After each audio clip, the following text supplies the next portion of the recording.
Hey everybody, Waiting for Next Year.com podcast. I'm your host, Craig Lindell, and I have finally calmed down enough from the Browns' first round that I can talk to you about it. It's the first round of the NFL draft. The 2017 NFL draft is finished.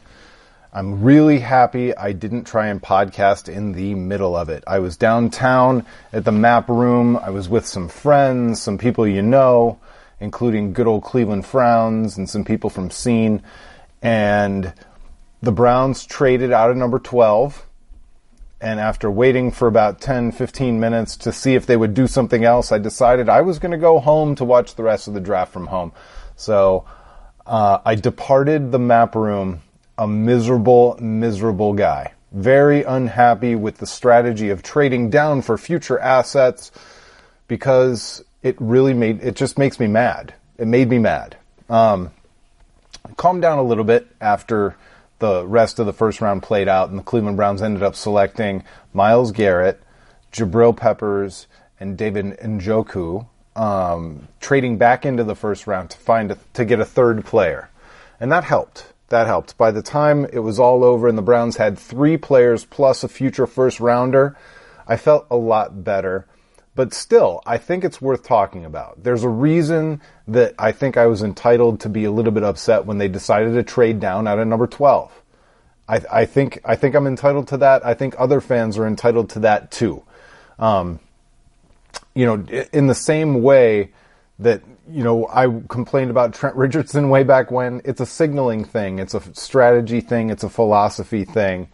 And at a certain point, Jabrill Peppers, I like that pick. I like that pick at 25.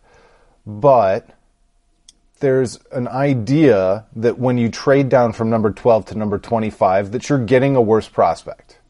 Maybe you can argue that that's not the case, or that somehow you're a superior talent evaluator and that the Browns did better.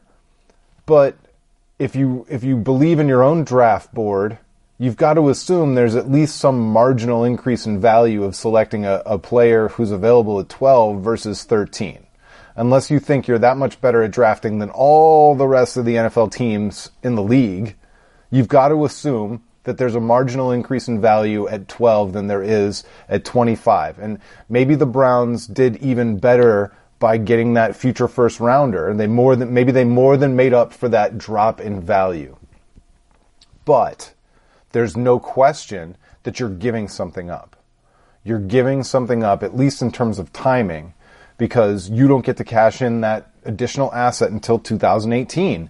And maybe that'll be great, but if it takes 2 to 3 years for a draft prospect to turn out or not turn out, that moved it again down the road. We're now finally starting to see if Danny Shelton's going to be good. We kind of know about Cam Irving.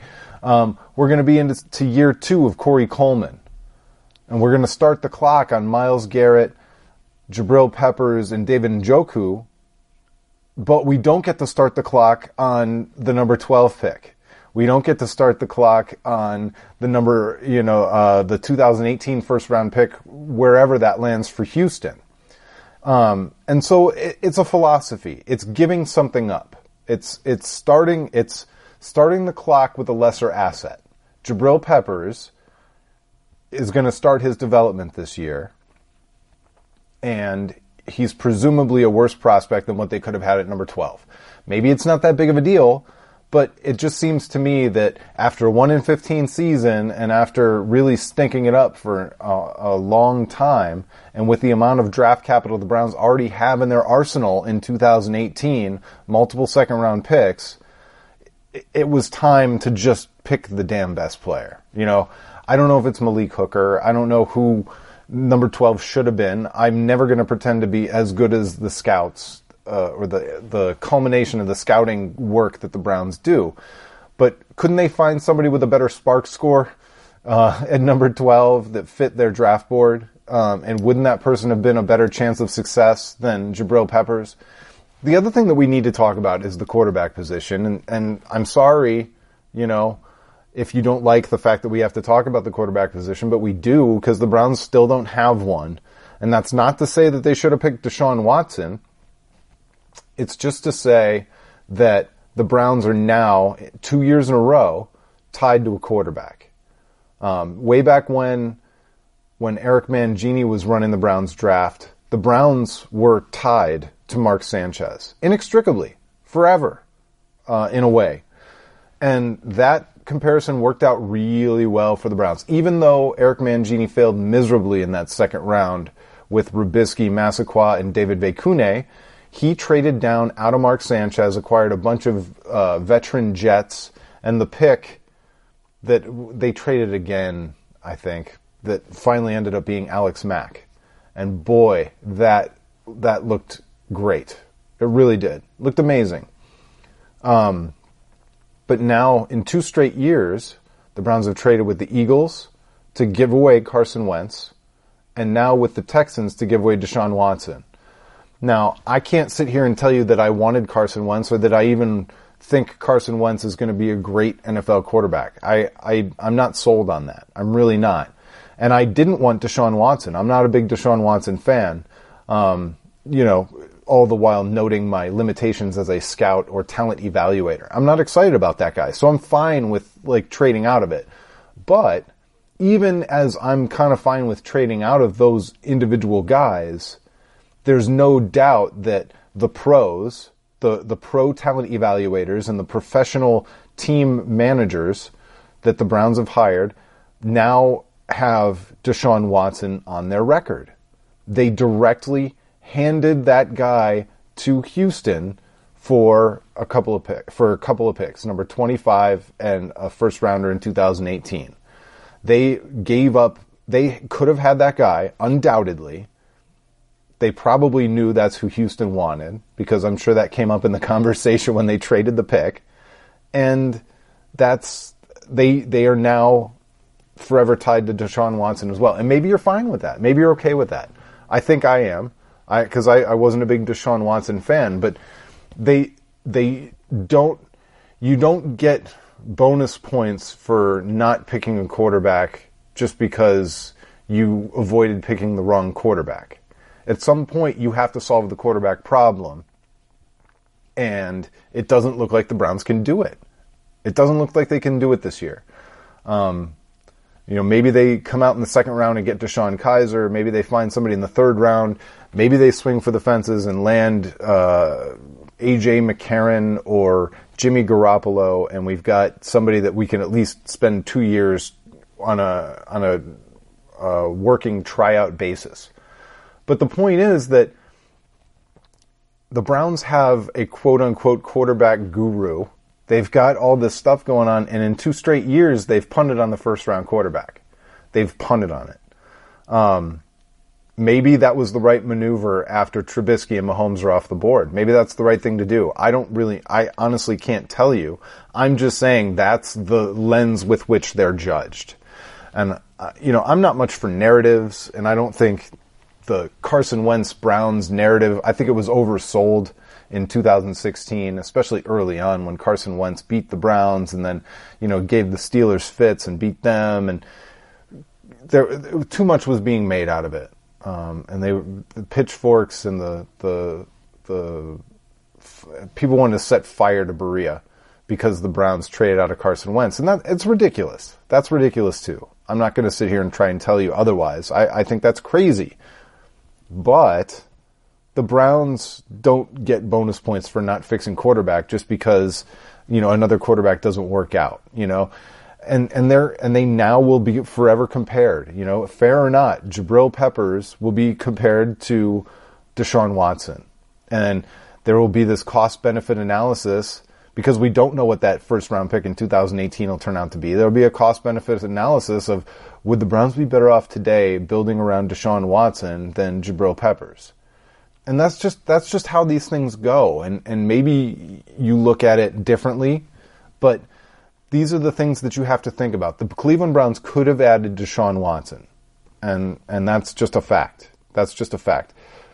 As we come out of the first day of the draft, the Browns quarterback depth chart is Brock Osweiler, Cody Kessler, and Kevin Hogan in some order. I don't know what order. I'm assuming it's Kessler and then Osweiler. I don't know. I have no idea. It could be the other way around. But that's not an NFL quarterback depth chart. It's not. It's not. And anybody who tells you otherwise is lying to you. And so it's fine to build the rest of your team. It's fine to set up your assets to build the defense. But at some point you have to answer the quarterback question. And that whatever the Browns have going right now at that position is not answering any questions whatsoever, other than, the answer is no when the question is, do you have a quarterback?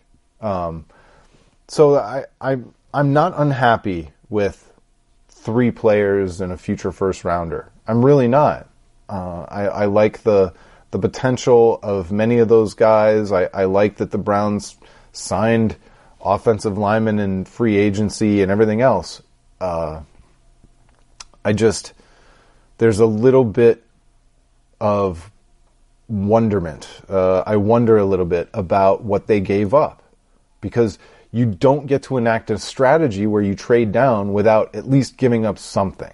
They might have gained more value, but they lost time. You always lose something.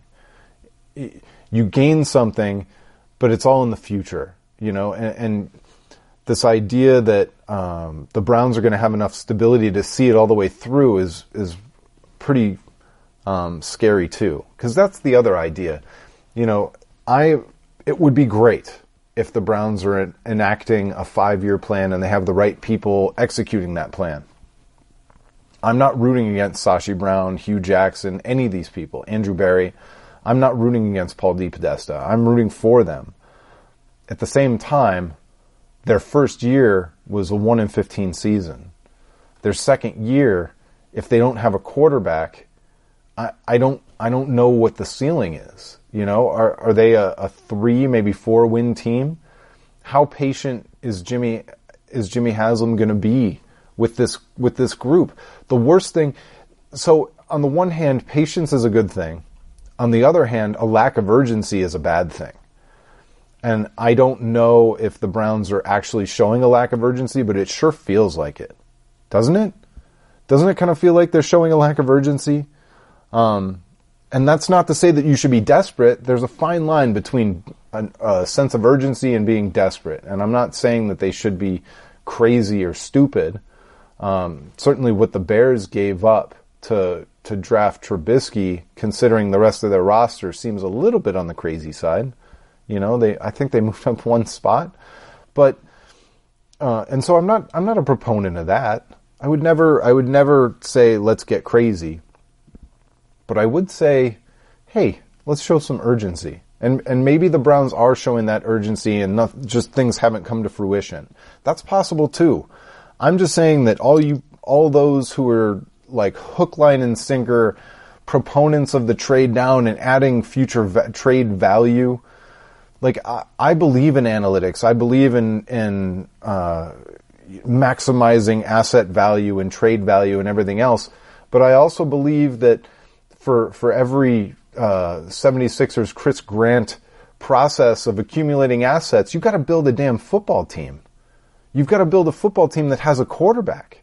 You can't go into multiple seasons without a quarterback.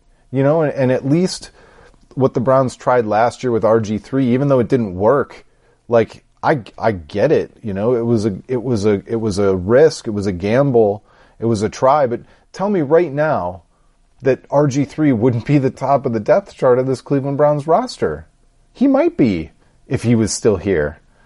And I know that Bodie of all people would disagree with me because he just hates RG3 and hates his game completely and totally. But I don't see anything. I see nothing, and that's concerning to me. So we head into day 2. We head into day two, and I'll recap that when it's done. We'll see what happens. Maybe the Browns will trade for Kirk Cousins and Jimmy Garoppolo. Maybe they will draft Deshone Kizer or somebody with an even higher spark score. We'll have to wait and see. I just wanted to get my thoughts out about that first round. And it's not simple. It's not over. I'm not trying to break it down and say draft good, draft bad, draft picks, good. No draft picks, bad. I'm really not. I'm really not trying to reduce it to that. So, hope you understand. Hope I made it clear where I'm coming from. Hopefully I made it understandable. I appreciate all the feedback. We had over 400 comments on my draft wrap-up this morning on waiting for next year. I realized that that's not so much about me as it is the subject matter, but I love to see it nonetheless. So thanks so much, everybody, for listening. Thanks so much, everybody who commented and contributed to the conversation about Jabrill Peppers. There's all kinds of talk about anti-Michigan bias and whether he's a tweener and what kind of position he could play. I'm excited for Jabrill Peppers. He is an athlete, a football player. He can do multiple things. I do think there's going to be a learning curve in getting him accustomed to a standard position on defense. But there's no way in my mind he won't contribute in his first year. He'll definitely contribute on special teams. He should be able to contribute in limited packages right off the bat, and that should expand over the course of a year. Like, the guy, he's just too good of a pure football athlete player type guy not to find value. If Jabrill Peppers fails, it will probably be the fault of coaching more than anything else. That's what I would bet if I was betting today. I don't know how you bet on that. I don't know how a judge decides who wins that bet, but that's what I'm thinking right now. I'm rambling. So thanks so much for listening. We'll talk to you next time. It's been the waitingfornextyear.com podcast.